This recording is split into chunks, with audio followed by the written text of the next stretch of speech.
Have you ever stopped to think, really think about your daily habits? Like your morning coffee, maybe that afternoon soda you grab, or even just, how much time you spend sitting versus moving? It might sound a bit surprising, but some of these seemingly harmless things could actually be, well, quietly working against your bone health. Particularly if you're over 60, this could even be worsening things like osteoporosis. So today we're diving deep into these hidden habits. And what's really cool is we're bringing in perspectives from a traditional Vietnamese medicine practitioner, someone with like 2 decades focused on elder well-being. This isn't just about, don't do this. It's about understanding a more holistic view of bone strength. Yeah. Exactly. And it's really not about causing alarm or fear. It's more about empowerment, giving you the knowledge, because the fascinating thing is our bones, they're not just static scaffolding, they're alive, dynamic tissue. There's this constant process happening, breaking down old bone, building new bone, like a continuous renovation project inside you. And keeping that process balanced is just so crucial for healthy aging. But unfortunately, some habits can easily tip those scales. More breakdown, less building. That leads to weaker bones, higher fracture risk. And for anyone over 60, where some bone density decline is natural, well, these habits can really speed things up, turn a slow decline into something much faster. We want to help you understand how to manage that, maybe even using some traditional insights. Okay, let's unpack this then. We hear a lot about sedentary lifestyles. It seems almost unavoidable sometimes, right? With modern convenience. We sit so much, desks, cars, screens. But what's actually going on with our bones when we just sit? Right. Why is movement, that mechanical stress, so important? That's a great question. It really cuts to the core of it. Think of it like this. Bones are a bit like muscles. If you don't use them, you lose them. It's that simple, really. When we do things like walk or climb stairs, maybe even just stand up, we're putting stress on the bones. And that stress sends signals. There are these specialized cells, osteocytes, acting like sensors. They detect the pressure, the vibrations. And when they're stimulated, they tell the bone-building cells, the osteoblasts, hey, get to work, lay down some new bone. Ugh. Yeah. So movement isn't just good for muscles or circulation, it's a direct command to build stronger bones. From that traditional Vietnamese medicine view, it's about keeping your vital energy, your qi, flowing. Stagnation, often from lack of movement, blocks the body's natural repair processes, including for bones. That makes so much sense. A direct feedback loop. Okay, so beyond just moving, Yeah. what about what we put in our bodies? Let's talk about things that maybe block calcium or cause us to lose it. Sugary drinks always come up. How exactly do they hurt our bones? Yeah, sugary drinks. It's kind of a double whammy, sometimes more. Many of them, especially things like colas, have phosphoric acid. Now, a little isn't terrible, but in the amounts people often drink, it creates an acid load. And your body, trying to balance things out, might pull calcium from your bones to buffer that acid. Plus, they're empty calories, right? They often push out healthier drinks or foods. And in TVM, we'd see this differently too. Excessive sugar, processed stuff. It introduces what we call dampness or maybe heat into the system. This dampness can mess with your digestion, your spleen, and stomach function in TVM terms. And if your digestion isn't working optimally, even if you eat good food, you can't properly extract those bone-building minerals. It's about the whole system. Wow. Okay, so it's not just the ingredients, it's how the body processes it all. And I guess processed foods fall into that same trap, lacking the good stuff like vitamins D, magnesium, potassium. Absolutely. Processed foods are often stripped bare of those micronutrients. Plus, they're usually packed with sodium, unhealthy fats, refined sugars. Bone health is really complex. It's not just about swallowing calcium pills. You need the whole orchestra of nutrients, and your body needs to be in a state where it can actually use them effectively. TVM always emphasizes whole, unprocessed foods. They provide the best essence for building blocks, including bones. Right. Then there are the big ones, smoking and excessive drinking. We know they're bad generally, but what's the specific damage to bones? Oh, these are particularly nasty for bone tissue. Smoking, for instance, it constricts blood vessels. That means less blood supply getting to your bones, starving them of oxygen and nutrients. It also directly messes with those bone-building osteoblasts, slows them down. And it can interfere with calcium and vitamin D absorption. Excessive alcohol, similar story. It impairs nutrient absorption, especially calcium and D. Plus, it can throw hormone levels out of whack, hormones that are critical for bone building. In TVM, these are seen as highly toxic. They create damp heat and seriously deplete what's called kidney essence. That kidney essence is considered the foundation of bone strength and vitality. So yeah, these aren't just general warnings. They're critical for bone integrity, especially later in life. Okay, and what about caffeine? My morning coffee, or maybe my 3 morning coffees. Is that a problem? Hey, the coffee question. Well, there's some nuance there. Moderate amounts, probably fine for most people. But excessive caffeine can increase the amount of calcium you lose through urine. It's usually a pretty small effect, but if your calcium intake is already low or you have other risk factors, it could add up. From a TVM angle, coffee is often seen as cooling or even draining, especially in large amounts. It can deplete your yin energy over time. Yin supports the body's fundamental substances, including that bone essence. So, like with many things, moderation is key. Maybe balance it with warming foods. Okay, that really makes you think about the whole day, doesn't it? So for everyone listening, maybe take a moment. Reflect on your own routine. Are you really aware of hidden sugars, processed ingredients, and how much do you honestly move? Could you add a short walk after lunch, take the stairs sometimes, even just standing up and stretching every hour at your desk? These little things, they seem small, but they really do add up, right? They absolutely do. Consistency is powerful. Okay, so here's where I think it gets really interesting. Let's dig into some dietary traps that go beyond just, eat more calcium. There's this idea that if you just load up on dairy, you're set for strong bones. But it's not quite that simple, is it? Not at all. Dairy can be a good source of calcium for many people, yes, but relying only on dairy, that's where the pitfall lies. Firstly, not everyone tolerates dairy well. Sensitivities, absorption issues, they're real. But more importantly, bone health needs more than just calcium. It needs a whole team of nutrients working together. The real secret is a diverse, nutrient-dense diet, one that supports the whole bone metabolism process. From the TVM perspective, strong bones come from strong kidney energy. Remember, the kidneys in TVM govern bones and marrow. To nourish that kidney essence, we look beyond just calcium. We look for mineral-rich foods, dark-colored foods. Think black sesame seeds, walnuts, goji berries, dark leafy greens, even seaweed. These are thought to directly feed that kidney energy that builds bone. That's a fascinating way to look at it, feeding the underlying energy. Okay, and this ties into vitamin D, right? We know it's crucial for calcium, but why is it so important, and why are so many people low? Vitamin D is absolutely critical. Think of it as the gatekeeper for calcium. Without enough vitamin D, your body just can't effectively absorb the calcium you eat from your intestines into your bloodstream. Simple as that. Doesn't matter how much calcium you consume, if the gate's locked, it can't get in. Vitamin D unlocks it. It also plays other roles in bone mineralization. Why are people low? Well, our main source is sunlight on skin. Modern life keeps us indoors. Plus, as we age, our skin gets less efficient at making vitamin D. Sunscreen use, while important for skin cancer prevention, also blocks it. Dietary sources are limited: fatty fish, fortified foods, eggs. It's hard to get enough from diet alone for many. TVM links this to connecting with nature. Getting some sun isn't just about vitamin D. It's seen as nourishing your yang, energy, warmth, activity, metabolic function, all vital for bones. Right, so it's about that interaction with our environment too. Okay, beyond D, what other micronutrients should we be paying more attention to? Magnesium and vitamin K. Yes, often overlooked, but so important. Magnesium is involved in, hundreds of processes in the body, including bone formation and density. It helps regulate calcium and vitamin D levels.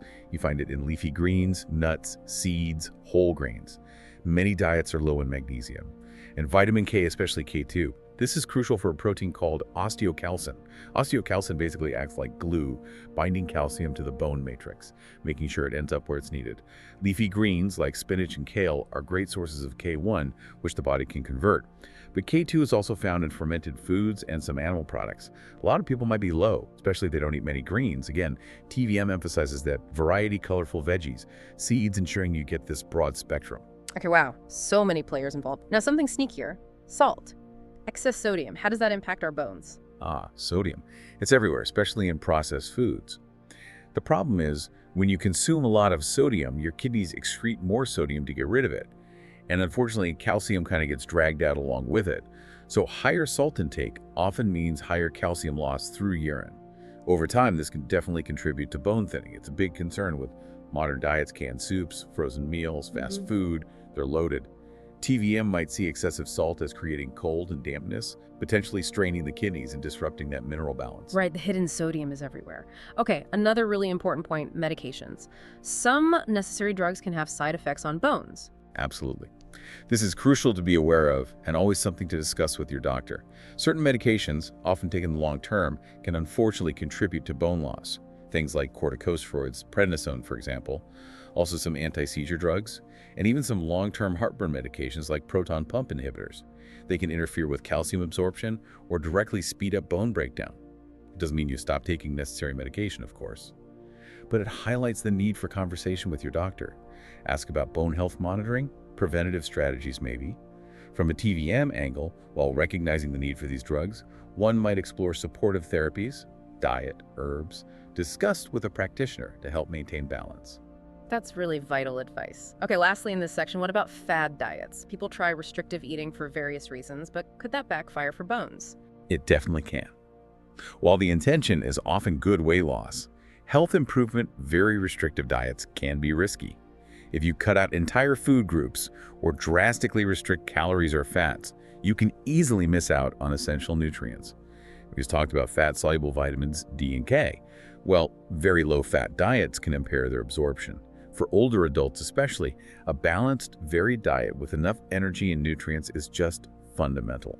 Extreme restrictions can throw the body out of balance. TDM always favors balance and moderation, tailoring diet to the individual, not drastic, unsustainable changes. Makes total sense. So another challenge for you listening, can you spot one dietary habit you could maybe tweak this week? More greens, less processed food, checking sodium labels. Every little bit helps build that stronger foundation. Okay, we've talked movement, we've talked nutrition in detail, but there are other factors, maybe less obvious ones, that are just as powerful, right? Things like stress, sleep, even hormones. Let's start with chronic stress. We know it feels bad, but how does it physically impact our bones? Oh, profoundly. It's not just in your head. Chronic stress puts your body in a constant state of fight or flight. This means sustained high levels of stress hormones, especially cortisol. And cortisol, it's not bone's friend. High cortisol actually tells those bone breakdown cells, the osteoclasts, to work harder. And it tells the bone building cells, osteoblasts, to slow down. So you get this double hit, faster breakdown, slower rebuilding. Over time, that really weakens the structure. For someone already dealing with age-related bone loss, chronic stress is like pouring fuel on the fire. In TVM, we'd say chronic stress depletes kidney yin and liver blood vital substances needed to nourish bones and allow for rest and repair, and disrupt your whole inner harmony. Wow, dismantling bone faster than it rebuilds. That's a really stark image. And stress is so often linked to poor sleep, right? What's the connection there for bone health? A very tight connection. Sleep is prime time for repair and regeneration in the body. That includes bone remodeling. When you don't get enough quality sleep or your sleep is constantly disrupted, it messes with your hormonal balance. Think about growth hormone, for instance. It plays a big role in bone formation and is primarily released during deep sleep cycles. If you're consistently shortchanging yourself on sleep, say less than 7-8 hours of good restorative sleep, you could be missing critical bone-building windows. TVM really emphasizes sleep. Nighttime, particularly those late hours like 11 p.m. to 3 a.m., is seen as crucial for the liver and gallbladder to cleanse and regenerate. Getting good sleep is maybe one of the most powerful yet underrated things you can do for your overall health, including your bones. It renews your jing, your core essence. Really underscores making sleep a priority. Okay, then there's the big topic of hormones. We hear a lot about estrogen decline in menopause affecting women's bones. How much broader is this issue? It's definitely broader than just estrogen, though that's a major factor for women, absolutely. Estrogen helps keep those bone breakdown cells in check. So when estrogen drops sharply at menopause, bone loss can accelerate rapidly. But hormones affect men's bones too. Low testosterone levels in men are linked to decreased bone density. And then there are other hormonal systems, an overactive thyroid gland, or issues with the parathyroid glands which directly regulate calcium. These can significantly disrupt bone metabolism. From a TVM viewpoint, again, it often comes back to that foundational kidney essence. It's seen as the root of reproductive health and development, influencing what Western medicine calls hormones. Imbalances there, whether from age, stress, or lifestyle, will often manifest in bone health. It's also interconnected. It makes you realize you can't just isolate one thing. What about environmental factors? Things like toxins we might be exposed to. Yeah, that's a more subtle but potentially relevant factor. We live in environments with pollutants, chemicals and cleaning products, maybe plastics.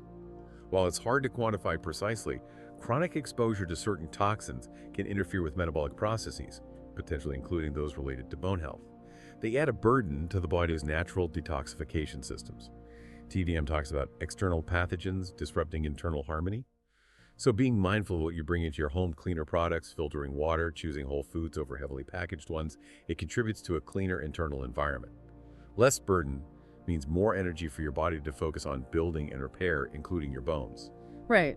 Little choices again. So maybe reflect on this too. When did you last really prioritize your mental well-being? Or focus on getting truly restorative sleep Could you try one small thing this week? Maybe setting a firm bedtime, or taking just 15 minutes for something relaxing, gentle stretching, mindfulness, reading a book.